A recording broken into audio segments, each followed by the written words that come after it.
gonna mic me up? Thank you much. All right, everyone, we're gonna start up again.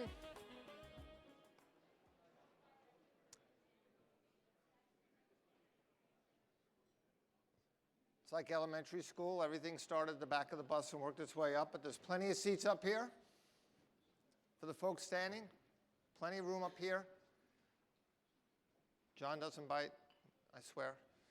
So some great conversations. Love the Q&A that followed each of the sessions, especially.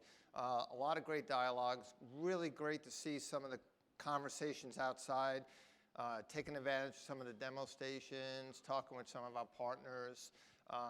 We've already got, 3 other meetings of our visionaries already set up. So please continue to use all these great resources. It's been a really interesting morning already.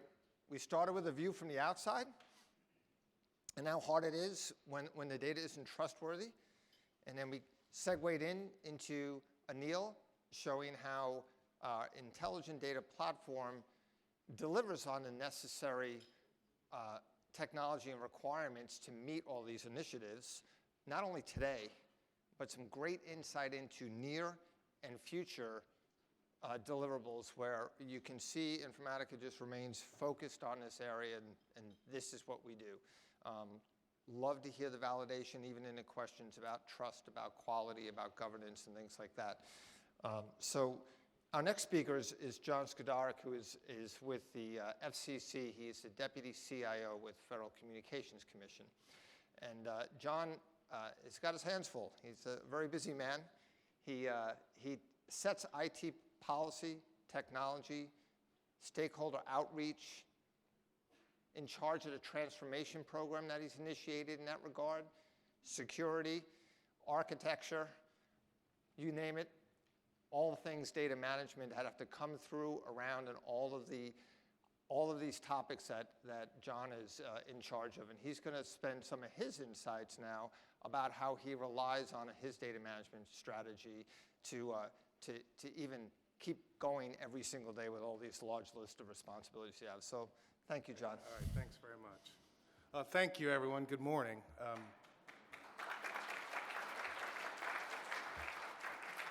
Okay, so I want to make sure that I'm clear on a couple of things.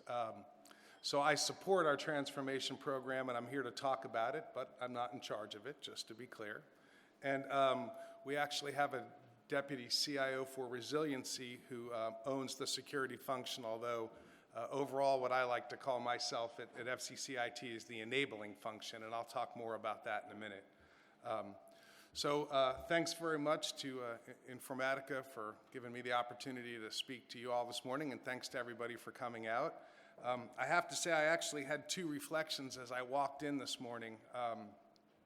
One is, I assume you got a really good price on the rental based upon all the work that's going on upstairs. And as I descended ever deeper into the bowels of the building, I started feeling more and more safe. So I'm sure you all feel that way too. So when I was asked to speak by myself for 30 minutes, I thought, wow, you all are giving me 30 minutes of your life, and I'm going to do my best to make it worth your while. I will just do a quick poll. So how many folks here are government? Okay. And how many are industry? Okay. And how many have certifications that they're here getting CPE hours for? Actually, not that many. I'm surprised. But, I especially at a forum like this, I know it's a great opportunity to come out and hear some new ideas and learn some new things. And, of course, for those of us that are trying desperately to stay on the spinning wheel of certification and recertification, it's a great way to get some hours. So I thought what I'd do is I'd tell you all a little bit about me, a little bit about the FCC, a little bit about FCC IT, and then probably a lot about our transformation program and where we're going and how data factors into that.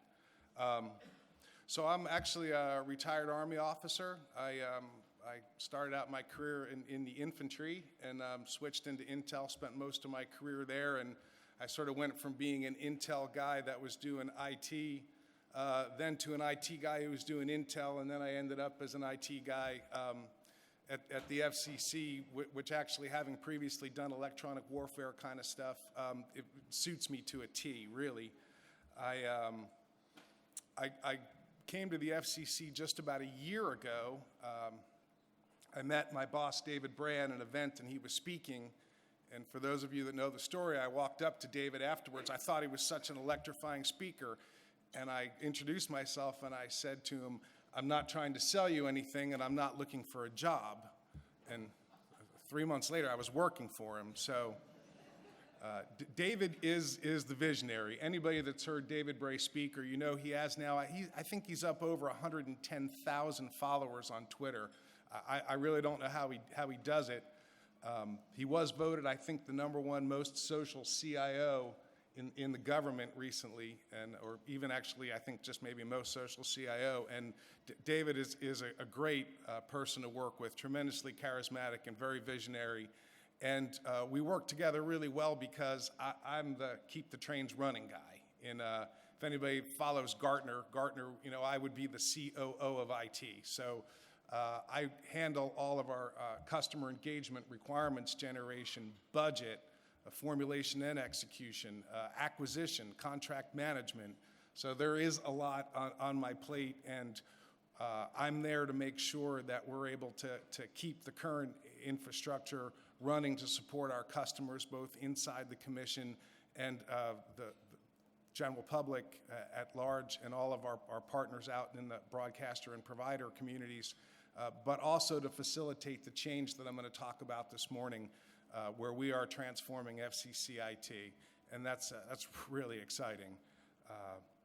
I previously served as the Deputy CIO at the National Telecommunications and Information Administration. That's where I was working most recently, and they are the, if you will, government counterpart to FCC, where FCC manages and controls and licenses commercial spectrum. NTIA does that for all government spectrum. So Department of Defense, I know there's a representative here from AT&L on the next panel. They're one of our biggest stakeholders from NTIA. Also Department of Homeland Security, thinking about things like the Forest Service or the Secret Service or anybody that's using spectrum. So that was really fun. I also did spend some time in industry. I want you to know that I have actually worked on proposals, pink teams, red teams, all-nighters, running out to the Chinese restaurant to feed everyone who was working feverishly to try to get a proposal done. So I know what that's like, and I have a deep appreciation for the fact that we on the government side do what we do, must do what we do in partnership with everyone in industry, that we can't do this alone and we don't want to. So I want to say to all of our industry partners that I come here as a friend and not as a competitor. When I was at the Department of Defense, my last job, I was the CIO at the Defense Security Service. So anybody that has a clearance, if you had a clearance back about 2007 or 2008, I ran the JPass system.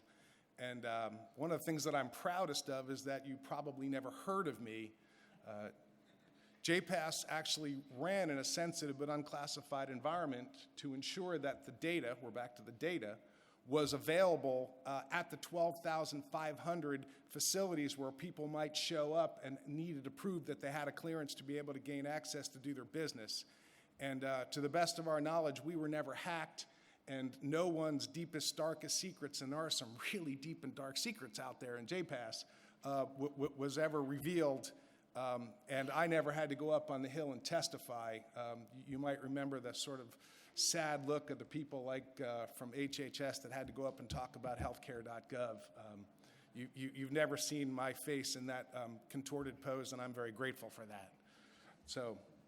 But now that I get to work at the FCC and work with David, I like to call engagements like this David Bray sloppy seconds, because they always come looking for David, and when he's not available, then I get an opportunity to come and speak on his behalf, and again, I certainly appreciate that. So I wanted to tell you a little bit about the FCC, because everybody's sort of heard of the FCC, but I don't actually know what you know about the FCC other than open internet, and you can have your own opinion on that. The Federal Communications Commission was actually created under, excuse me, the Communications Act of 1934, and now I have to say as amended. And that is to, the mission is to make available nationwide and worldwide wire and radio communication service with adequate facilities at reasonable charge. And there's also a national defense component to the FCC's mission, which of course that predated the National Security Act of 1947 and the creation of the Department of Defense and certain agencies like the National Security Agency who do certain kinds of work that previously actually was done within the Federal Communications Commission, little known fact. And we also have a mission to promote the safety of life and property through the use of wire and radio communications. To that end, we are a regulatory agency, an independent agency of the United States government.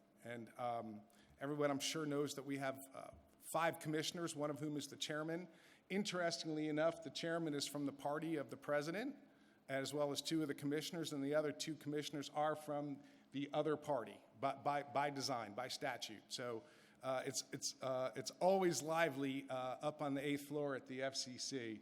And if anyone has followed the net neutrality debate, you know, one of the really interesting things is I was actually in the meeting where they voted on net neutrality, and the vote was, of course, 3-2 on party lines. And the 2 commissioners of the other party from the majority had some rather pointed comments to make about why they thought it was a bad idea. And then, you know, when it was all over and they turned the mics off, you know, then the sort of geniality among the commissioners as commissioners was really quite evident. And so one, again, gets the appreciation for DC as a political town where there are certain agendas that are pursued, that must be pursued, but there's still, at the end of the day, people working with other people trying to achieve common cause. And within our FCC, we have 7 bureaus and 10 offices. The bureaus are outwardly focused, if you will, and the offices are generally inwardly focused, and they are all partners of ours in FCC IT. As far as FCC IT goes, we have I guess one of the great things about being at the FCC is that the FCC is, and you can look this up, one of the, quote, best places to work in government, unquote, and it really is. I'll tell you, though, the good thing about that is that people come to the FCC and they stay for a really long time.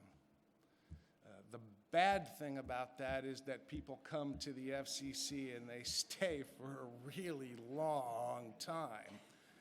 And what that means from an IT perspective is that things that were cutting edge 15 years ago, some people didn't get the message that they're not cutting edge now. So as a for instance, one of our systems, to remain unnamed, is 16 years old, and it's a workhorse of the commission, and it runs on a software I dare not utter in public. But it's a great environment, and one of the things that we are doing within FCC IT is not only transforming the technology, but of course trying to transform the culture. As David likes to say, quoting someone famous who I can't remember, culture eats strategy for breakfast, and we certainly find that as well where we are.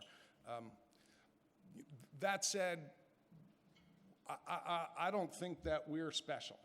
One of the advantages of having worked in several other organizations and seen how things work and seen people's history, biases, agendas, understanding, is that people tend to think that their situation is special, that they are special, that their mission is special.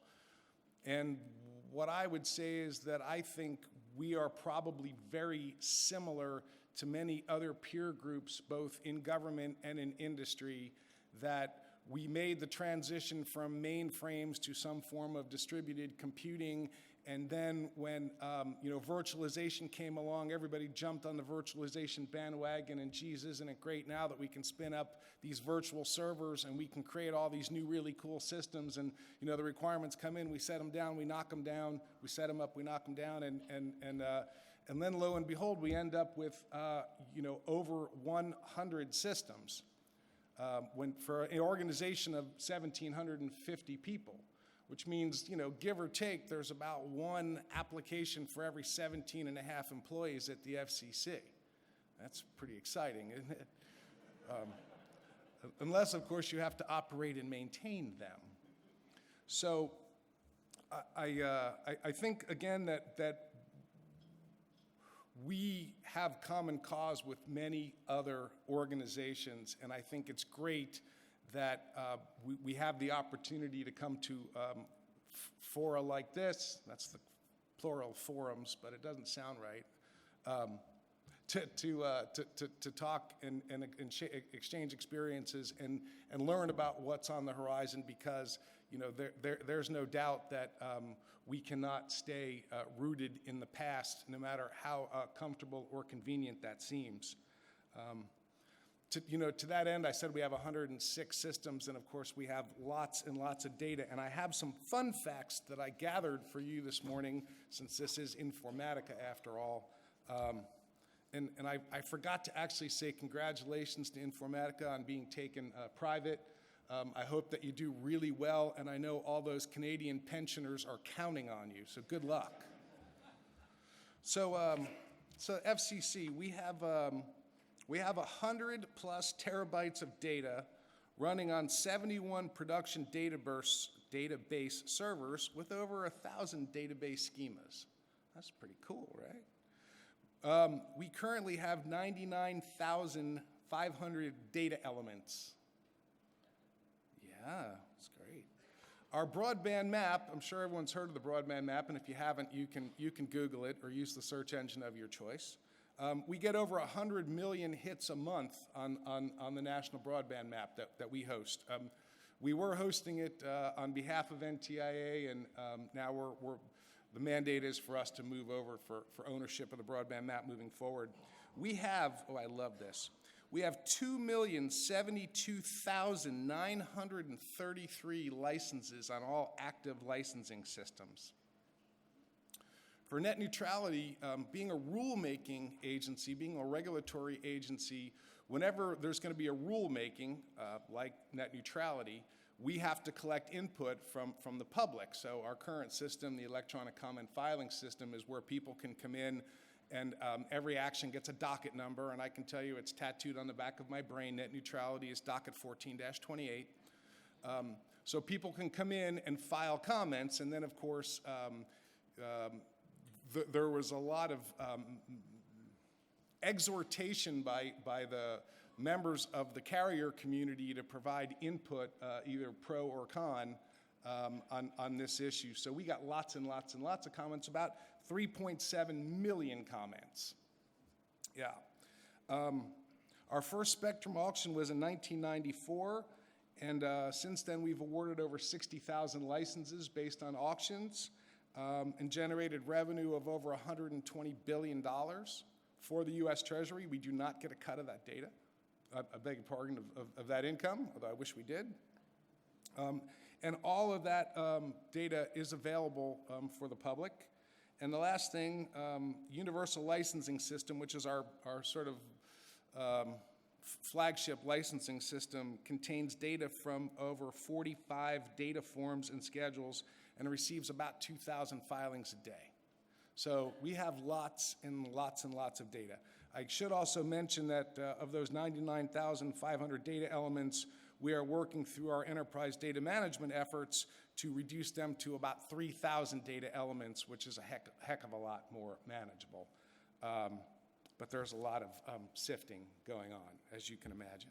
So why do we have to change? Well, first of all, I want to stress again that we've actually done a lot of great work. Even most recently, we had an auction, the AWS3 auction. We raised $44.9 billion, that's billion with a B, for the U.S. Treasury. of which actually $7 billion is going to go off and fund the first responder network. Anybody's heard of FirstNet? IP-based network for police and fire to get all of them on interoperable and on the same sheet of music. We're having another auction next year using the systems that we built and obviously built with support from industry partners that we anticipate may raise in excess of $100 billion. And like that's real money in anybody's checkbook. But our time to market has been kind of slow, sort of a standard. Even though we've moved to a more agile-like approach, it's still basically waterfall, and things take a long time from when somebody has an idea or one of the bureaus says that they want to do a rulemaking to when we're able to deliver the functionality that's associated with that for a particular type of data that we're going to collect. As a for instance, every station is required to have what are called public inspection files. So anybody could walk into the studios of WJLA Channel 7 today and say, where's your public inspection files? And they should be able to show them to you, like who owns the station and other basic information. Well, one of the things that we did is we put that online so that now all of the carriers are required to file these things online. Anybody can go look at them. So there we go, provide more transparency, serving up data for you, the ultimate customer, the American people. There's now been a movement to increase the reporting on paid political announcements, commercials. And one of the things that we did was that we've expanded now our public inspection file system to accommodate new types of data and a lot more types of data. But using the conventional development approach, that's still very costly and a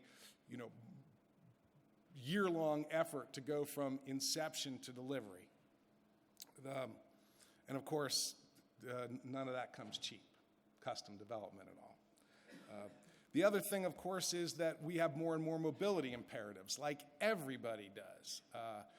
In my bag down here below, I made sure it's on airplane mode so it wouldn't interfere with the PA, but I've got my handheld mobile device and my pad, which I take with me everywhere I go, and we are making more and more of our data available to people that want to access it through those kind of devices, as well as providing mobile capability for our folks that are doing field work like in our enforcement bureau. So the infrastructure and the architecture that we have now does not really support the free flow of the data to support the vision that we have for mobility. And then, of course, there's security. When you're running 16-year-old systems where the software is way beyond end of life and is not supported, it's kind of difficult to maintain the security over those systems. And we have been working very hard over the last several years to improve our security posture. And if anybody wants to go look at our FSMA audits, you will see that we have had a number of findings which we've reduced, but we still have more than we want to, and we are working very diligently to continue to improve the security posture of the FCC IT enterprise.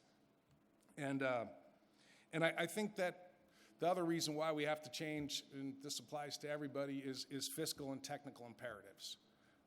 There is a lot more scrutiny being placed on the money that we spend on IT and how we're spending it, and there's an expectation of getting more for less, and the technology continues to change. And as I said before, you can be comfortable in your technological rut for some period of time, but sooner or later, Moore's Law catches up to you, and there is no option but to move forward. So for us, how are we doing that? Well, we're getting fit. So FIT is FCC IT transformation, and we are moving first and foremost from an application to a data-centric environment. So that, again, is supposed to resonate with everybody. I can tell you that we just published an IT strategic plan for 2015 to 2018. We've got 4 principles, and the first one is data centricity. And I'll just read very briefly.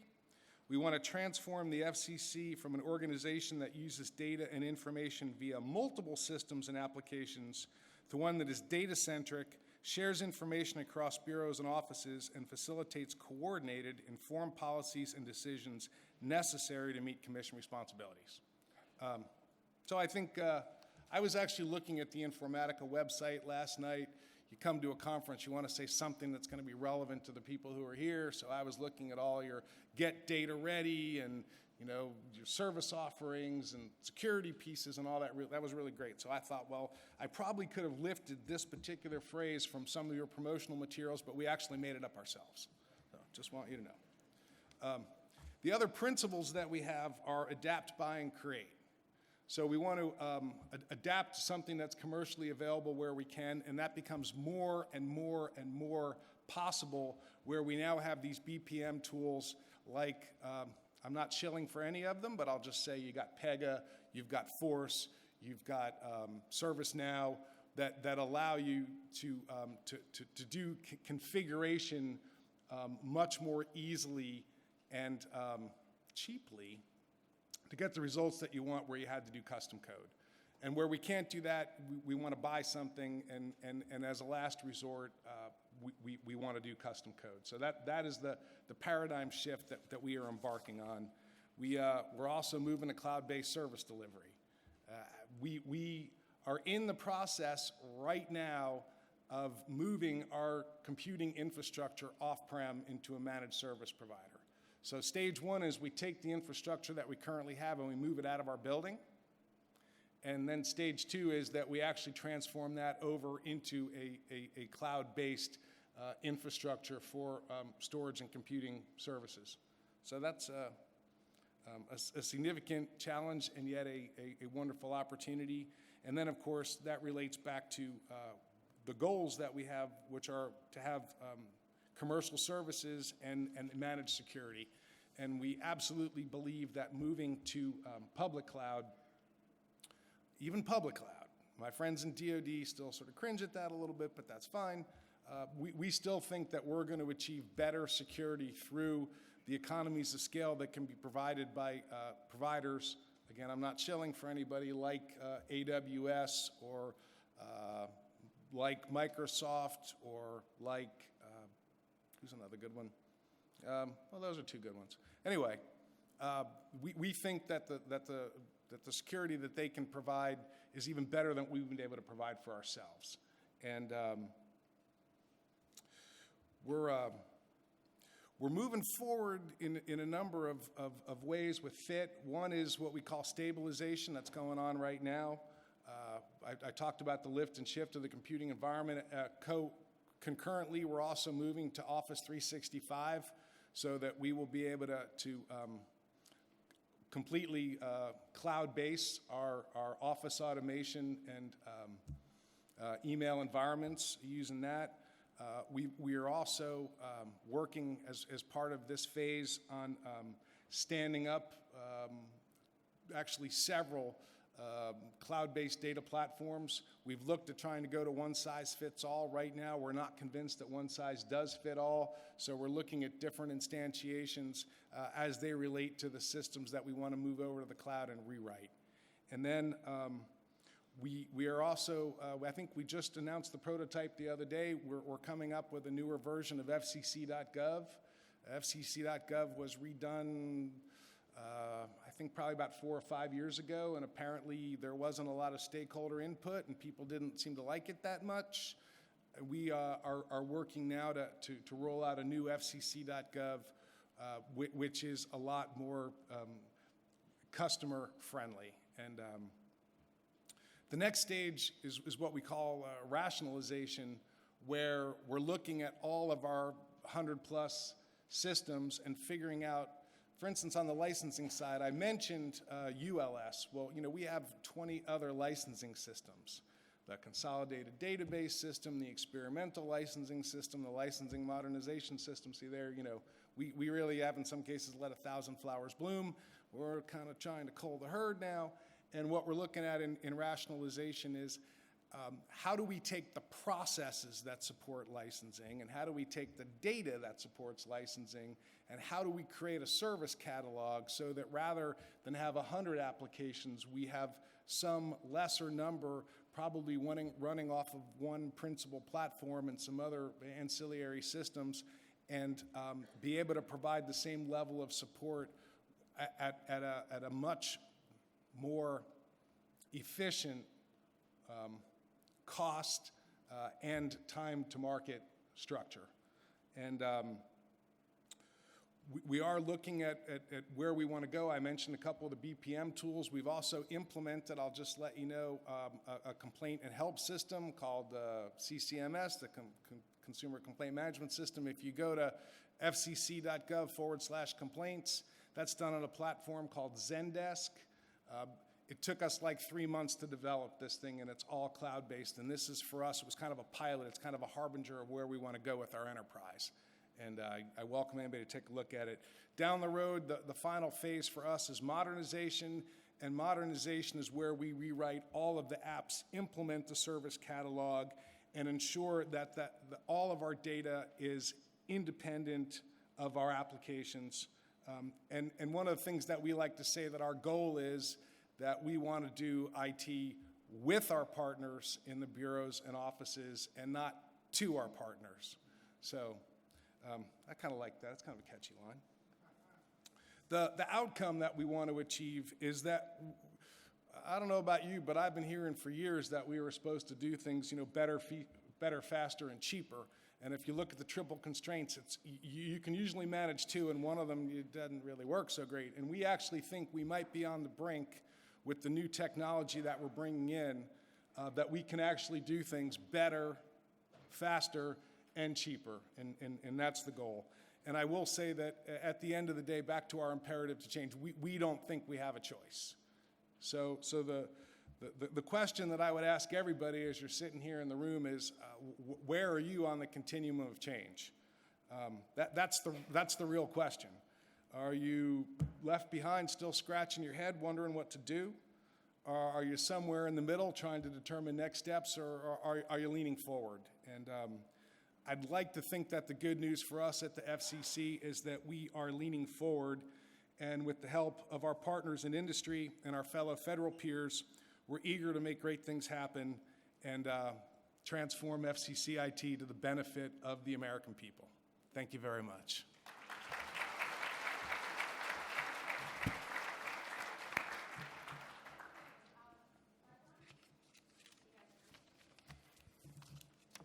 Any questions for John? Oh, someone? Oh, right. Okay, sorry.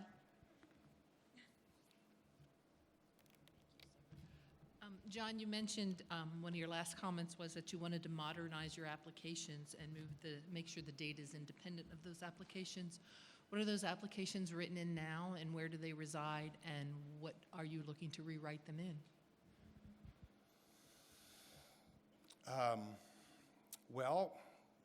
Most of the, actually, I have a really cool diagram. I didn't hold it up, but so basically what this shows you is that all of our applications actually run pretty much on their own web servers, separate application servers, and separate stovepipe databases. I think I brought that up in my fun facts. And right now, they're running pretty much in our data center. So as far as what they're running on, I really don't even want to tell you. I mean, some of the more, the newer systems, are running. There's a lot of Java coding being done. It's all still custom code, but, I can tell you that, there's still some, cold fusion running around, which is very cold at this point. And what we want to do, honestly, is, so part of our approach in working through the rationalization into the modernization piece is determining, so what is the technology stack that's going to be appropriate for the applications that we want to ultimately rationalize, consolidate, if you will, and roll forward as part of this service catalog idea. So one of the things that we're looking at is what we call full stack engineering. Some of the techie people in the room might be familiar with that. So we're looking at how we could do full stack engineering, that has things like Postgres in it and MongoDB and some of those kind of technologies. So that's one solution. Another one is some sort of medium weight BPM tool. And again, I think I mentioned, 3 that are contenders would be like Pega, Force, or ServiceNow. I gave it all the way through without drinking this, but it's time. And then probably some kind of a lightweight tool, maybe continuing to use Zendesk or looking maybe at Appian as another tool that does that kind of work. And then, of course, we have all of our, we still have a whole lot of applications that are being written right now that are written and are used that are in like MS Access. So we're also, we are going to stand up as part of the O365 implementation in Azure instance. And I think our immediate goal is to roll them over to Azure. But ultimately, we've got to figure out how all those kind of, I like to call them fondly cats and dogs, how all those cats and dogs integrate into our broader technology environment. How was that? Was that okay? Okay. Great, thank you so much. So we want to get this panel up next because we have some really important people that have some meetings. So without further ado, why don't we start the panel, okay? All right.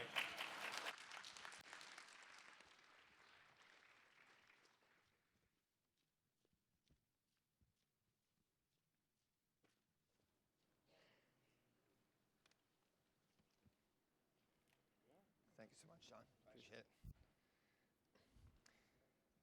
Okay, great stuff. Thank you so much.